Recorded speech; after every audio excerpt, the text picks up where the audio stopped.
The first thing you need to remember is to never turn around. If you turn around, you're dead. It's been a long day at the office, taking calls from China, sorting through endless stacks of paper, dozing off with my elbows on my clear glass desk. Definitely time for coffee. I set up for my new wooden chair, feeling stiff. The office lounge was a floor up, and as I walked through the hallways, I became increasingly aware that I was the only one left, other than the janitor, whose vacuum I could hear far off down another long hallway. The elevator was shut down for the night to Safe Tower, which was when I realized it was past midnight. So I headed for the staircase on the opposite side of the building.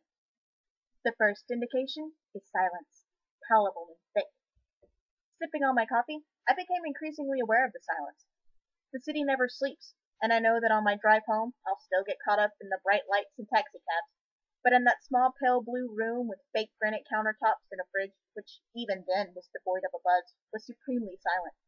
It was crushing and deafening, and only split open by the small sound of my careful sorts of coffee. Feeling uncomfortable, immersed in it, I finally decided to take a cup to go and head back to my office where I could switch on some internet radio and finish signing contracts for some $100,000 company transaction.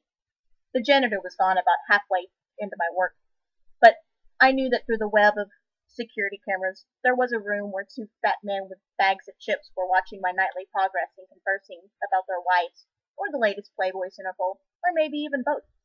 Then, you begin to feel anxious.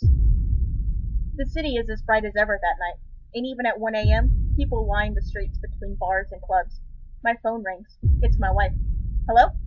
There's no response, just a burst of static and feedback. At the next stoplight, I decide to send her a text. Hey babe, 20 minutes out. Love you lots. I look up. Where am I?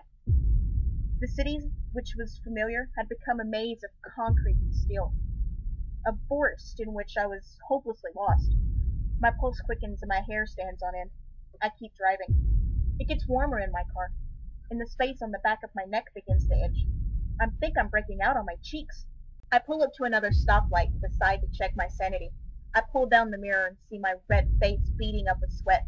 I wipe it on my sleeve and gaze into my eyes, which are dilated and darting in place. Soon, things just change. I flip the mirror back up, and now I'm in an industrial and very unfamiliar part of town. It's like blacking out, except when I think about it, the memories are vivid. Every right and left turn, every light, every face on the side of the road. God, it must be a trend today with the younger generation. All their faces seem so similar in memory, and the black clothing blend together until a single black suit covers them all in the pictures in my head. God, I'm so fucking lost in this city. I decided to pull over and ask for directions next to a small cafe up ahead. I pull up to the curb and get out, but I notice that the cafe isn't as crowded as I thought it was. In fact, it's quite empty. But no matter. I thought I could just walk down the road till I found some young suited to ask for directions. But as crowded as it was up to this point, I can't find anyone. My phone buzzes. I look down. My phone never buzzed. I'm now somewhere on the edge of town. Now I am panicking because I remember so vividly the faces. So many faces. And the turns, and the walking, and the soreness in my bones because I had come so far. The streetlights here are dim. The trees are starting to creep up behind the buildings. Don't look back. I turn in my confusion and see all those faces, but there aren't any. There are only one face. One lanky man in a suit, with arms reaching down to its knees, which already seem 4 feet off the ground. His fingers twinge and the shadows of them stretch across the asphalt toward me, and as they draw closer, the streetlights get darker and then are gone. I turn to run. Now I'm in a sea of trees, green and moving, but making no noise at all. Not a single rustle of leaves through the wind or a snap underfoot. Just a small drumbeat getting faster and faster as I walk. No, run through the trees. He is everywhere. Where the fuck am I?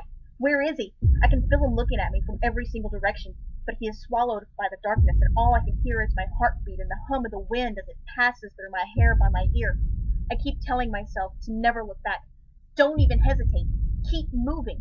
Then I fall, and I'm face down in a pile of twigs. He is on top of me. I can feel his cool breath on the back of my neck, but I have to keep running. I can't reside, and I can't look back. I can't take in what's fast on my heels because I know I can't fight.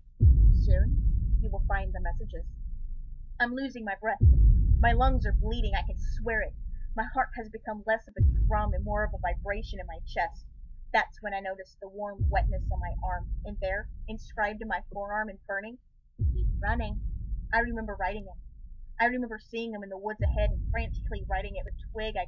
I remember appreciating the pain when the twig splintered in my skin and the blood poured from my veins. It poured. There's a bit. I can make it there. I can do it. It's not far off, and there's a dim light emanating from the doorway in its side. I use the last bit of my energy to get there, praying that someone else will be there. Someone human, because he was everywhere, chasing me silently, suddenly breathing on my neck, then suddenly 2 feet to my right or my left. I finally broke into the doorway, but quickly realized there is nothing in this building that makes sense. It's a 2-sided maze of corridors, which are completely empty, and the sound of my breathing echoes into both of them. I'm faced with the decision to go right or left for my salvation, but before I'm quickly hobbled left. The totems. They move. The corridor is narrow and pale blue with tile lining parts of the walls. It twists and turns endlessly, and things are making less and less sense. And here, the air is even thicker than outside, and the smell is damn near putrid in some places.